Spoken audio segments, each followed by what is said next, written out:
So I didn't get an opportunity to do one of these last week. I had some stuff going on. But it's been a long time since I've done anything, or at least a long time in my own mind. Maybe it hasn't been, but it's been a long time since I've actually done anything about actual logical fallacies on here. And there's two common fallacies that I see AA commits quite a lot.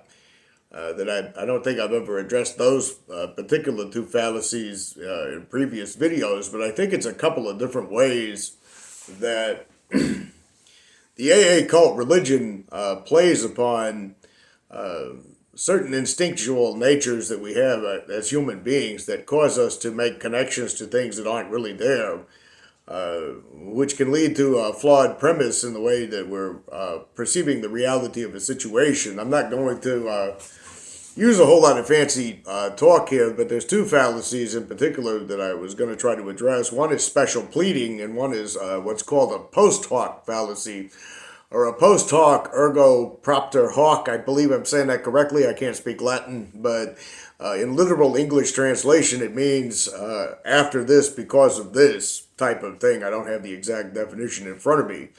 But there was a couple of different ideas that was running through my mind as to how I wanted to talk about that, and it's one of the ways I think the AA cult preys upon human, I guess you could say, frailty or faulty logic, and it's something that nobody is above, and it's something that everybody is susceptible to, myself included, on multiple occasions. I'll give you a good example of a post hoc fallacy in terms of what, well, in philosophical circles, most commonly what they'll say is if you hear a rooster crow before the sun rises in the morning, you have no reason to presume that the rooster crowing is what makes the sun arise. I think to put it into more everyday, ordinary terminology, like, for example, a long time ago, I bought a CD by a solo artist.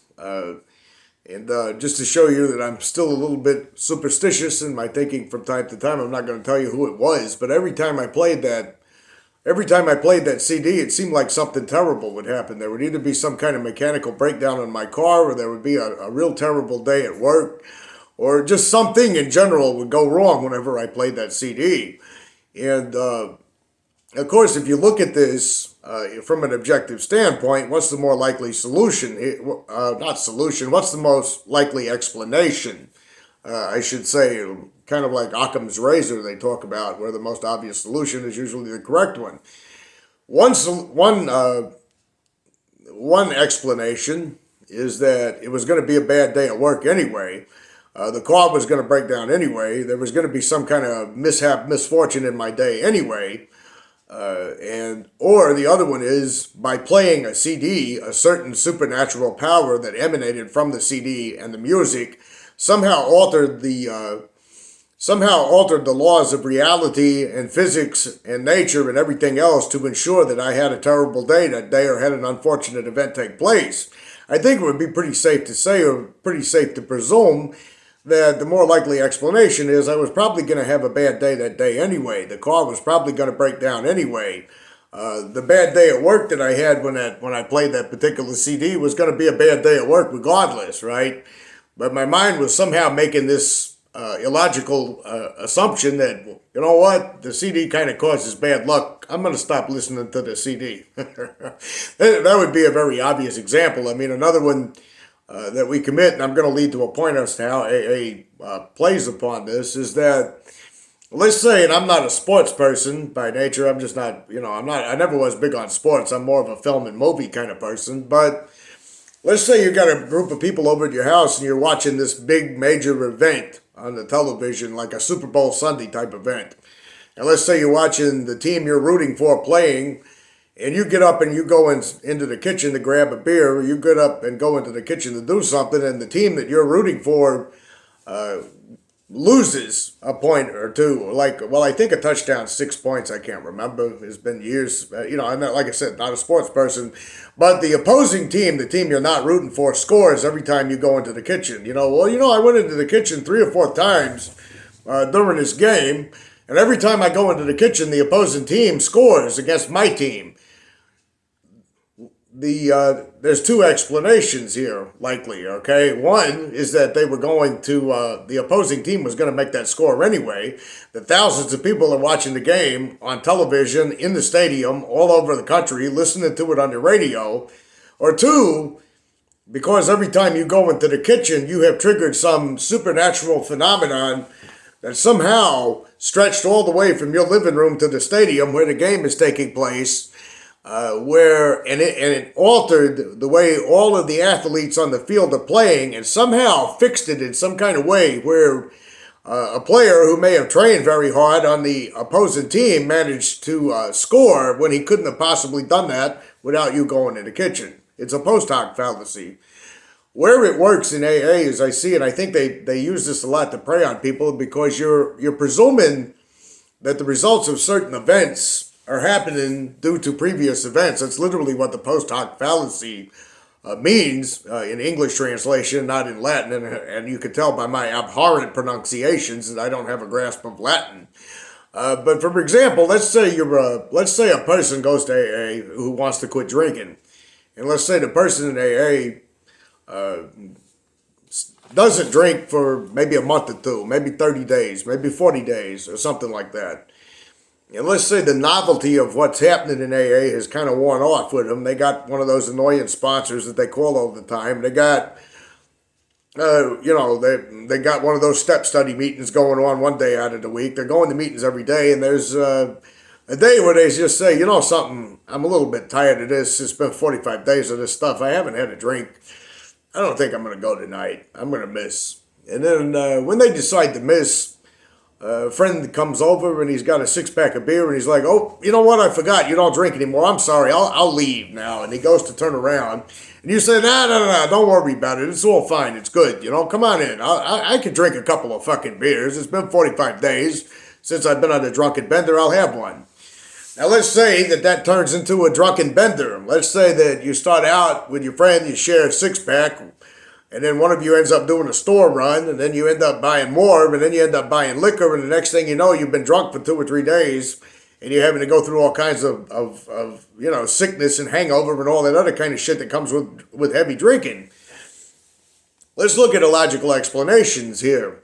What's the more logical explanation? The fact that you stop going to meetings for one night, and then the mythical AA higher power who grants you miracles only when you only when you abase yourself at the altar of AA, talking about what a horrible person you are, and your sponsor putting you down, and sitting around those rooms listening to all those people blabber their bullshit. Because you missed one night of that, the AA God that grants you miracles on demand just say, something, well, fuck you. I'm going to take my protective little thing off of you, and I'm going to bring you back. I'm going to bring back into your soul the phenomenon of craving that doesn't exist in the ordinary drinker, and I'm going to punish you with an entire state of drunkenness.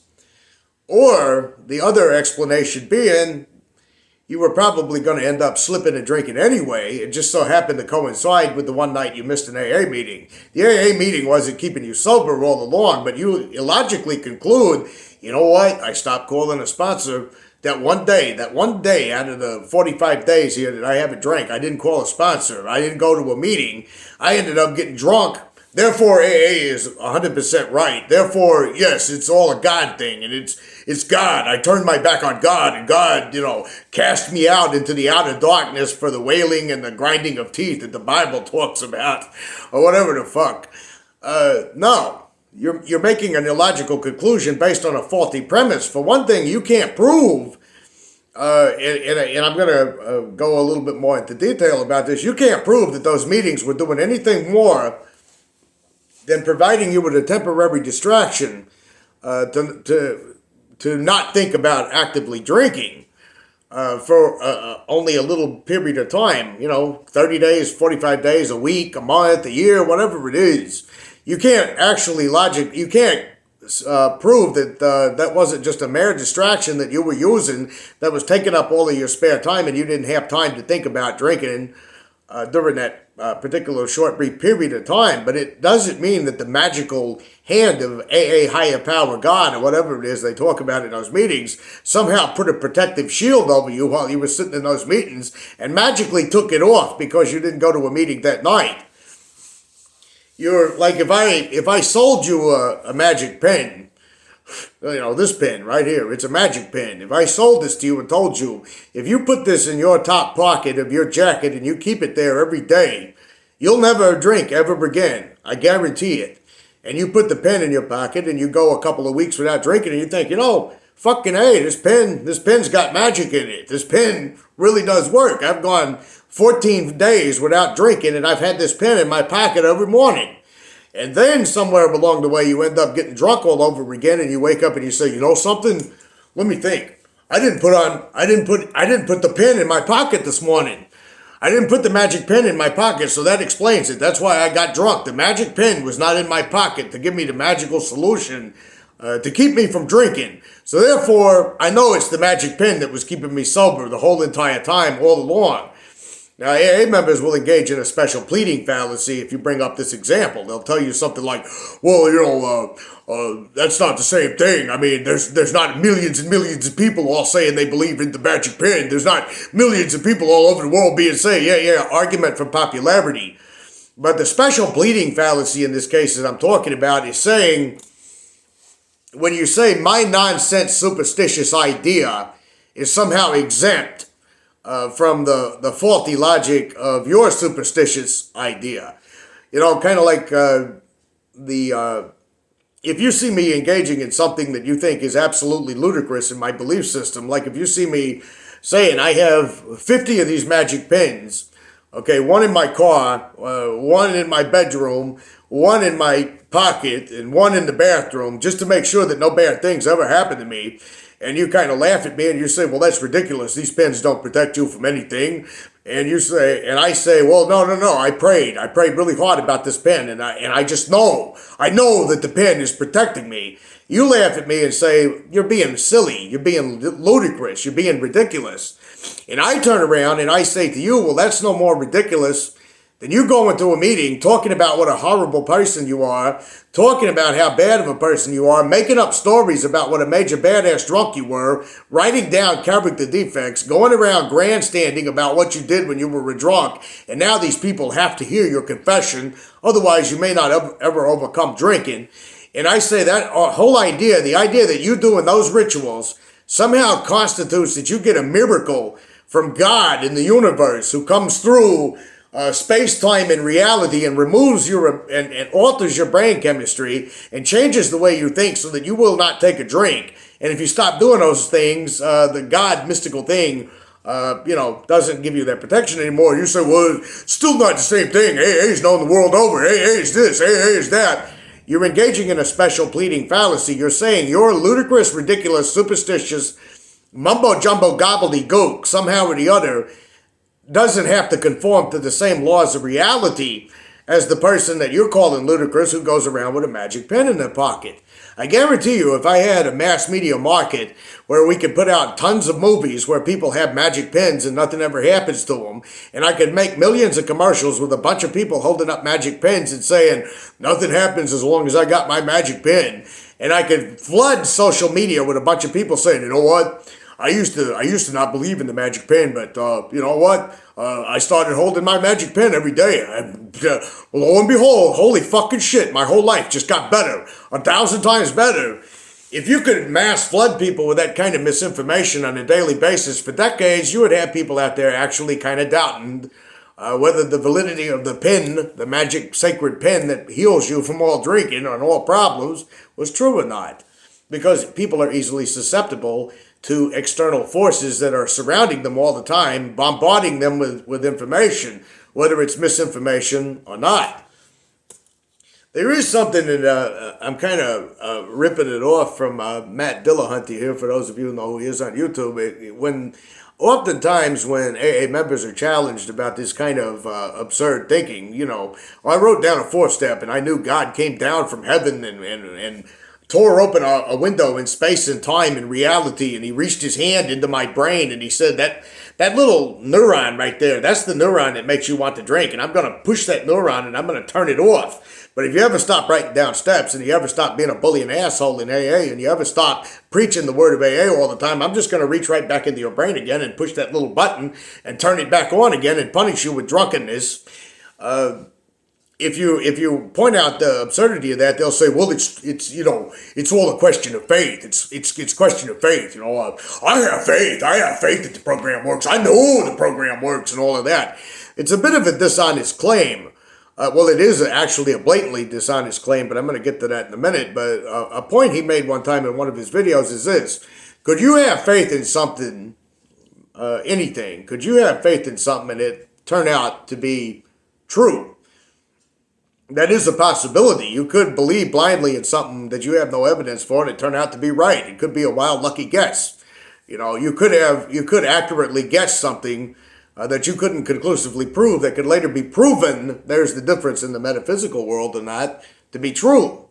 But at the same moment, you could totally have faith in something, totally believe in something that you have no evidence for, that you have no concrete evidence or proof of, and it turned out to be false at the same exact time. Both of those things could happen as a result of faith. So this so-called faith that AA brags about, faith in of itself is not an accurate representation or an accurate measurement that you would want to put forth to determine what is true and what is false. Now, oftentimes I've heard AA members say, well, you see, it's true for me. It's true for me. I mean, I don't care about everybody else. I don't care what everybody else says. It's true for me. Well, that's not how reality works. I can actually kind of point to a conclusion that kind of proves that. Let's just say I could get 500 million people on Earth. Let's say a billion. Let's say 20 billion. Let's say, I don't know, there's not 20 billion people on Earth, sorry about that. There's like 8 billion, I think, now, the last time I looked at any kind of book about population. I think we're about 8 billion people on the planet. Let's say I could get 2 billion people on the planet to all say simultaneously, I totally 100% believe the Earth is flat. I 100% have faith the Earth is flat. I could get 2 billion people to do that. Do you think the Earth, which is in space, in gravitational rotation around the sun, do you think it would automatically stop being a globe? And do you think a sphere, do you think it would stop being that and automatically just start expanding out like this and become flat? Because it's true for them. It's true for them the Earth is flat.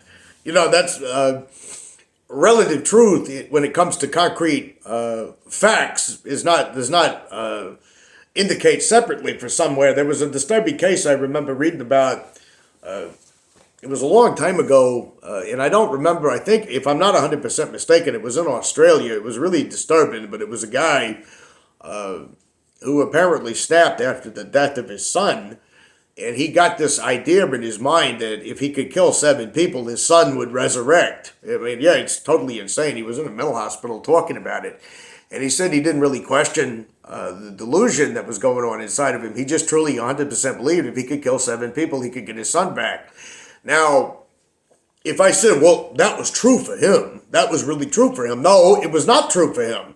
Because he could have killed 7 people, he could have killed 700 fucking people, and his son would not have resurrected. You cannot create some metaphysical reality that only applies to you, and only applies to you only, and is true for you, much to the exclusion of everybody else. You can sit there and say, I don't really care if all these people who have drinking problems and drug problems all come to AA and they drink themselves to death and die. I don't really care if that happens because it's true for me that God in the AA Big Book took away my obsession to drink. For one thing, reality doesn't operate like that. But for another thing, I don't consider you to be a spiritual person. I don't consider you to be a virtuous person. If that is your attitude, I consider you to be a garbage human being that says, I would rather have my delusion that I'm more important than everybody else in the entire universe, and that God specifically ripped a hole into space, time, and reality and lifted my obsession to drink for practicing the horseshit religion of Bill W., than to accept the reality of the fact that there are hundreds upon hundreds of people that AA has harmed. But I don't care about those things because you know what? It's true for me. So logical fallacies don't matter because it's true for me. That's a dishonest claim that they're making. They're trying to excuse the irrational behavior of the cult religion, the irrational premises that it's based on, the irrational premises that AA is based on, which says, more or less, that if you admit you're powerless, that you do all these stupid steps, that you go around confessing these moral shortcomings, go around apologizing to people so you can grandstand and say, if I don't do the 9th step, I'll never overcome drinking, and then recruit more members to your cult religion. The premise is if you do all those things, that some miraculous divine entity, which they'll say, well, we don't even know what it is. It could be whatever you want it to be. Right. So that if I do all this bullshit that AA says, some entity that I can call whatever I want to call is somehow miraculously going to become real, and it's going to reach its arm inside of my brain and push a neuron that's going to make me want to stop drinking. But the minute I let up on the program, it's going to push that neuron and turn it back on, and I'm going to start drinking again. What's the more likely explanation here? That I'm not going to a liquor store tonight. I'm pretty much 100% confident I would be willing to lay money on this, that I'm not going to go get drunk tonight. What's the more logical explanation for why I'm not going to get drunk tonight? One, because I had so many bad experiences being a severe drunk for so many years that I just don't really feel like fucking up my life for the sake of a miserable buzz that'll probably make me a lot more depressed than I was before I got started on it, and it's going to make me vomiting sick in the morning with that horrible headache and everything. Okay, that's one explanation. The other is a supernatural entity somehow morphed into my soul and lifted it from me because I did the right prayer at the right time, or I held the magic pen at the right moment. I mean, let's be honest here. What's more likely explanation here?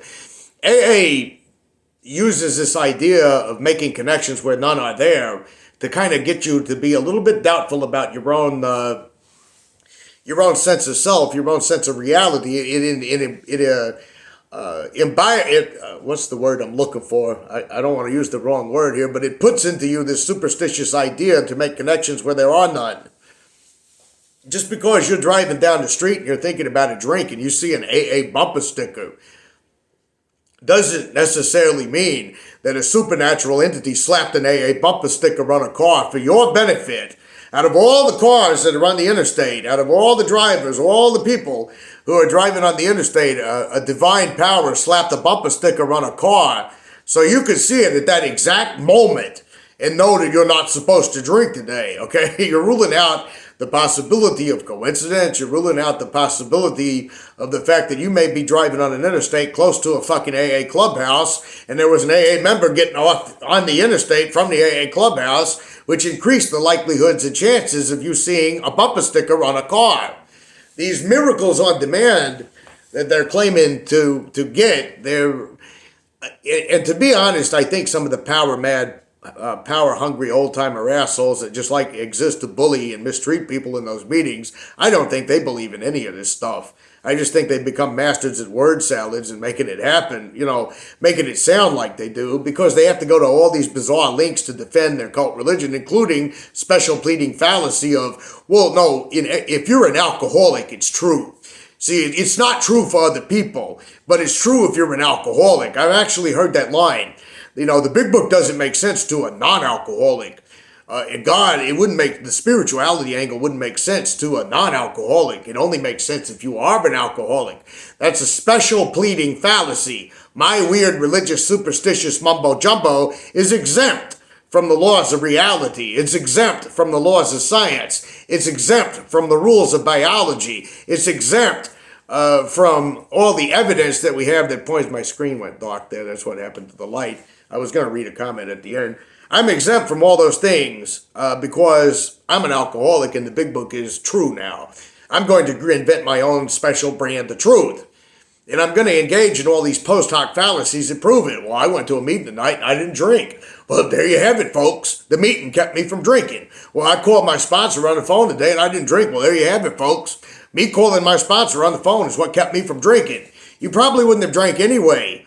Just like when you finally do relapse in AA, once the novelty wears off, once it's not fresh anymore, once you start to see that it doesn't tell you how to deal with cravings, it doesn't tell you what to do as far as, what I did the first night that I didn't drink, I did this.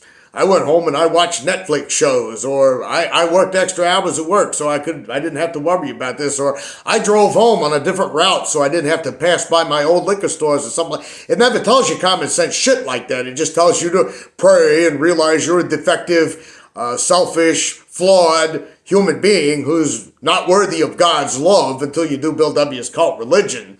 They don't ever tell you anything useful about that, but they tell you to make these connections that aren't there. I drove drunk for years and I never got a DUI, and there was the one day that I didn't go to an AA meeting and I drank a beer and I was driving and I got pulled over by a car. What are the chances of that happening? That was God. God gave me the DUI so I'd come crawling back to AA. Now the chances are, if you drive and drink long enough, sooner or later your chances of getting caught increase. Anyway, I hope I know I've gone all over the place with this, so I'm going to reiterate one more time the two fallacies I was talking about. The post hoc fallacy, which is where you're assuming a conclusion based on a faulty premise. Like saying, every morning I get up and I put my hat on, and every time I put my hat on, I look out the window and I see the sun peeking over the horizon. That proves it. Putting my hat on causes the sun to rise. I go to a meeting and I don't drink. That proves it. The meeting kept me from drinking, not me inside personally, not my own willpower, not my own determination and drive to not drink again. No. It was the meeting that made it. That's a post hoc fallacy. The next time that you feel a temptation to say, every time that I leave the room during a ball game and my team loses by a few points, that's me going into the living room causing it. You could just say, no, I'm engaging in a post hoc fallacy. The song you hear on the radio is not going to curse you. That's the bad luck song, Even though, like I said, no human being is above committing the fallacy. There's everybody I know, probably everybody watching this, myself included, has probably at one time or the other had a lucky hat or had a lucky pair of socks or a certain shirt or something like that they wore. I forgot the athlete that refused to wear socks when he played because he won his very first major game, without socks on with his shoes. It's more of an instinctual reliance we have to create patterns about things that don't exist. And I think AA preys upon that. It preys upon that in your superstitious thinking. It would be like if I told you I got down on my knees and I prayed to win $1,000 on the radio contest, and I called the radio up and the radio said, congratulations, you're called the number 10, you're going home with $1,000. You can't conclusively prove that the prayer caused that to happen. Okay, any more than you can conclusively prove that being on your knees saying, God, remove my obsession to drink, is what's causing you to not want to drink. You're ruling out all the multitudes of possibilities in between. And that was the one fallacy, the post hoc fallacy. The other fallacy is the special pleading fallacy, where you try to special plead your way around. Your own garbage idea, your own garbage belief, and saying, maybe it's like this. It was kind of like, to give you an idea of a special pleading fallacy, there's that part in the big book where he says absolutely nothing happens in God's world by mistake. And somebody pointed out that you see shit happening in the world all the time. You see shit happening everywhere. I mean, there was an earthquake in Afghanistan I saw not too long ago where the people who survived the earthquake had just pitched up some tents in temporary shelter, and then a major dust storm came and took away what they had just built. I mean, you talk about grossly unfair, or just grossly, just a terrible misfortune. Just think, you lost everything in an earthquake, you got a temporary shelter, and a sandstorm took it away. And somebody had brought that up, and someone said, well, it said nothing happens in God's world by mistake. It didn't say man's world. Man's world has mistakes. And I thought, you're special pleading. You're going to create a scenario where that stupid sentence, nothing happens in God's world by mistake, cannot be wrong, no matter how many ways that you try to redefine your terms and redefine everything. Okay, that's a special pleading fallacy that AA uses. Well, of course the program doesn't make any sense because you're not an alcoholic, okay? Of course the program fails most people because they're not alcoholic. You're making a special plea to try to bend your superstitious mumbo-jumbo into something that's rational, into something that's logical, into something that actually is real and workable. Anyway, I'm going to read a comment here before I log off for this week. There's a lot of different logical fallacies, but that was two that I was just thinking about. As a result, I promised a long time ago to do more about logical fallacies because I think those are important for everybody, myself included. I engage in them from time to time. I mean, I'm not going to say from time to time. I'm perfect, but sometimes I do, No, I have engaged in logical fallacies. I mean, everybody does.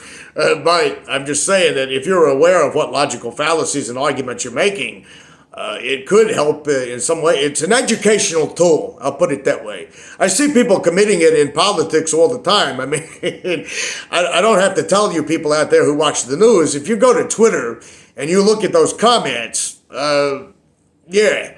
logical fallacies, anybody who let's just say, is an analyst or a linguist in logic and logical fallacies would probably have a heart attack just reading 90% of those comments. But anyway, this is a comment that I got about 13 days ago, and it's a dichotomy that they point out here that I think is also worth talking about. I'll talk about it maybe in another video about the us versus them mentality. But they wrote, I almost feel sorry for those that don't have anything but AA. They never learn how to interact with what they call earth people. Yeah, in the groups I went to, they call it normal people. Normal people don't have a sobriety date. Normal people don't worry about if they're drinking too much or not. Normal people don't care. Yeah. Shut the fuck up already, okay? Don't have hysterics over it. But they call them normal people. And then they'll tell you normal is a cycle on a washing machine, too. After getting sober, they write, the only people I had trouble with were those in AA. I don't care what the brainwashed people in or out of AA think about me. I went from having nothing to being able to retire at the age of 57. I did the work to get where I'm at. You did. No one in AA did it for me. No, they don't. You're just giving them credit for it. The AA members, not you, the commenter, but I'm just saying, nobody in AA does anything for you. The people who claim I got sober because of AA, you're just giving AA people credit for what you're doing. They're right. Anyway, I don't want to get sidetracked. I don't want to read their comment. I was never one to go to a meeting and ask a bunch of people who can't run their own life how to run mine. Well said. I think the worst thing they tell a newcomer is that they are powerless. I couldn't agree more. I could do entire lectures on that, They say the first step is the only step I have to work perfectly. I was told by people with sense that the first step is just an acceptance that when drinking, my life is affected in a negative way. I haven't been powerless since I quit drinking, and I have had the willpower to do that. Right. 100% right. Misery loves company. If you're successful, they're going to try to pull you down. I love how, as a last resort, they like to say that it's because of AA. Myself, I've always thought for myself, so I was never going to be popular among the people with this hive mind mentality. I did the work to get where I am today, not those who shun me because I didn't agree with them. Keep up the good work they're talking about. Yeah, 100%. If you're not drinking or you're trying to quit drinking or if you are one of these people that are drinking very heavily and you say, well, I made it through just a morning without drinking, so I believe I'm cutting back. You're the one doing all the work. You're the one putting in all the effort. Nobody else is doing it. There's nothing ripping a fabric tear in space, time, and reality entering into your hearts and mind. Our creator that they talk about is doing it. You're the one doing it. Give yourself credit for what you're doing. And that was a great comment. So I guess I will see you guys hopefully next week. I don't like missing weeks, but last week I was just so busy with everything. Till next time.